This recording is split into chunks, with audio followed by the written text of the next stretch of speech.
Hey, what's up people? Welcome back to another episode of Old School Knives. Today I have a very short but actually quite fun episode for you guys. And a little bit of backstory.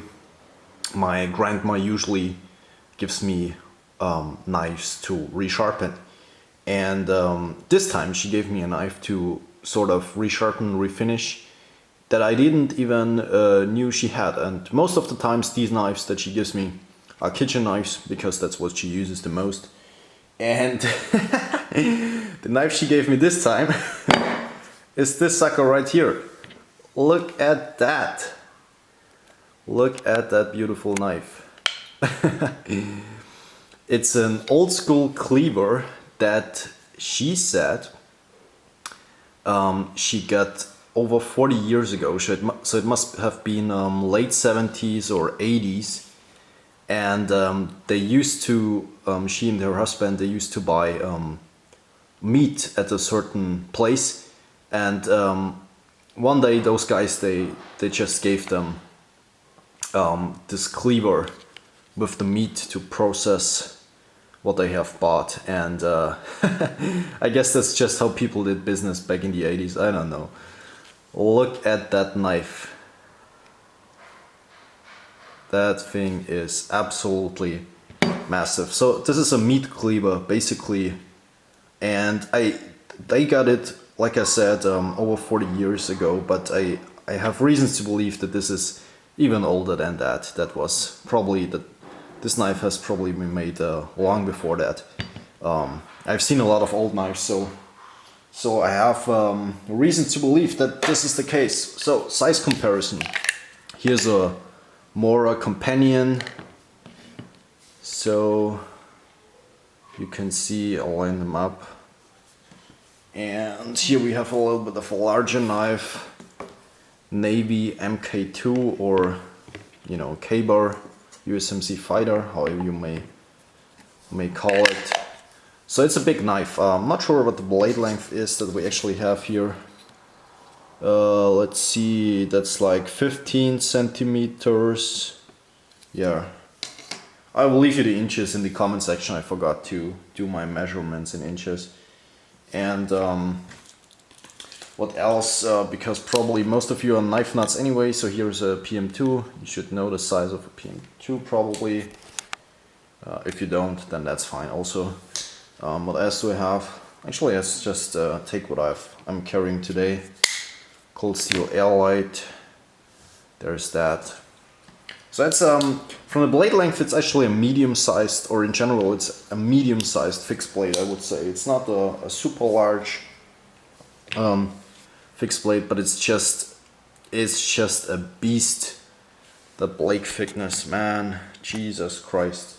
Let's actually check that out real quick. Let me get my calipers.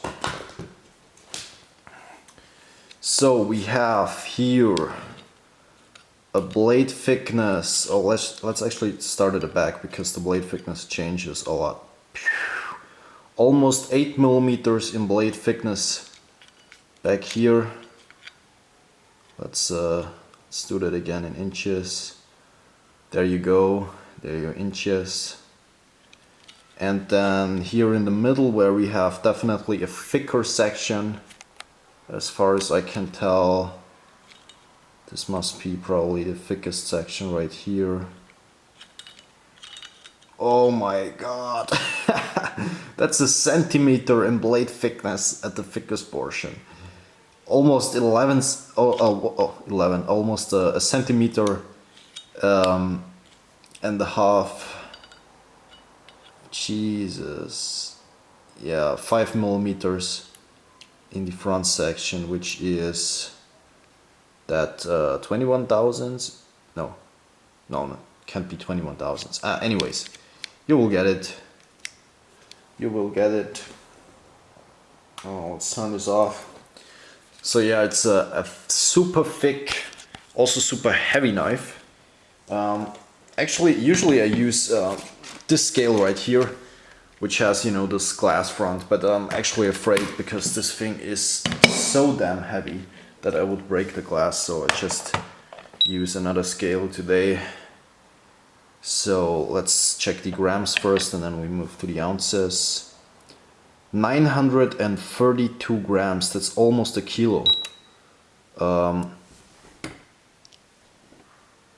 What is that? Is that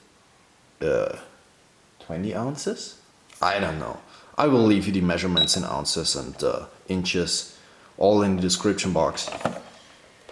Oh man, this is a huge knife.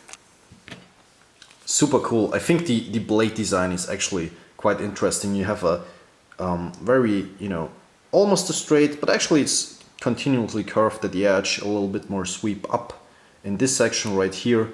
And that's probably also where you do your most chopping. That's, I can tell by the edge damage that the people have used this knife did the most chopping with this section right here, because here I can still feel the edge trying to bite me. But so they probably, when they were using it, were hitting right at that swept up, and that's probably also quite good because the knife is quite thick up here. So you have that little bit of sweep at the edge, and then it comes up in this super interesting shape. Usually cleavers are cut like this, like an angle at this section right here, but this one sweeps up and comes to this, almost looks like a horn. What's the dinosaur called with the two horns and the Trinoceratops or something like that? You know, the one with the two horns and the neck shield, and you probably know what I mean, right?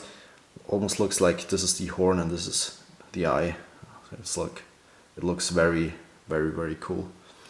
And yeah, this is actually quite interesting that they have a thinner blade stock back here and then thicker here in the front. That's so it doesn't taper continuously. It actually tapers in two directions from here. You know what I mean? So actually quite interesting how they did it, but they probably did it like this so they have more weight here in the front, you know, for the chopping power. And this is definitely you can see this as being capable of doing so. We have a convex grind, as you probably can imagine. Like most of old knives like this have a convex grind. Cleavers in general usually have convex ground blades, and it must be some sort of carbon steel because I can definitely see some rust marks. So there's definitely carbon in the steel, yeah, for sure. And it's quite interesting up here because we have a little bit of a shoulder, so it must have been, you can probably see it a little bit better at this side, so they must have actually grinded it in and left a little bit of a high shoulder up here, you know, almost like with a razor blade where you have that stout shoulder and then it tapers down. So very interesting. And then we have this cool handle that you can see is cracked at actually 3 different spots, and that's why I will probably also remove the handle when I do the refinish of this knife. And that's also the reason why I wanted to show it before I, you know, take off this handle, because we will never be able to see this knife in its original form then again. I'm not sure what this is. It looks maybe walnut or something like this. I don't know, but it smells beautiful. It smells absolutely beautiful. We have this brass ring here in the front that has patinaed up very nicely actually. And you can see a couple of green spots, you know, from the patina. So it if brass gets actually green spots, that means it has been patinaing for a long time. Yeah, really long time. The patina on the blade is actually also quite interesting to see. Probably when I refinish this knife I will not remove all of it. I will leave a little bit of the patina. Will not do a high polish or something like that because I want to keep its character. And yeah, the handle has, as you can see, so there's this brass ring and the handle goes through here and then, you know, widens out here, and it has this 1, 2, 3, 4 finger grooves basically. So your hand actually goes right in here, and then you know, and you get a super, actually, honestly I was very surprised what kind of grip you get on this knife. It's actually you can hold this knife pretty good when you're chopping. There's nothing to hold you on back here except those screws, and they look visually very interesting. So there's definitely a very interesting design going on here.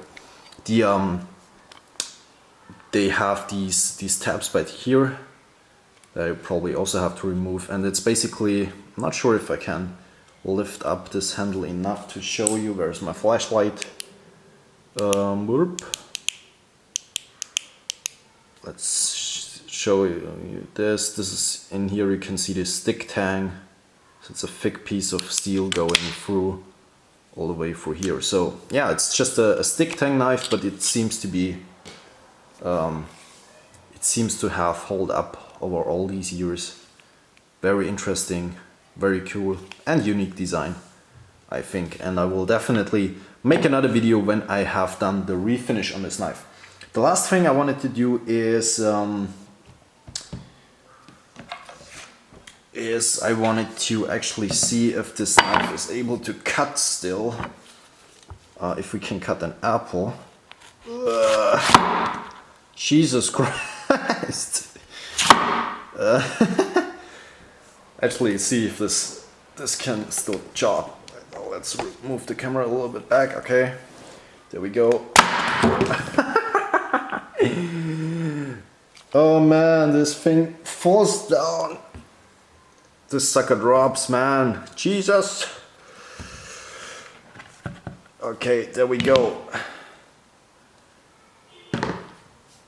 Yeah, we will do another video when this thing is refinished. Not sure when that will be, but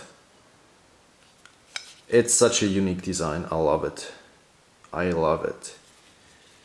So it's definitely a garage build for sure, but you know, that's where its entire character comes from. Definitely a unique design. Somebody definitely thought about the design on this knife, and quite interesting to see. Yeah, so that's it for today's episode. Thank you guys for watching and have a nice day. Goodbye, people.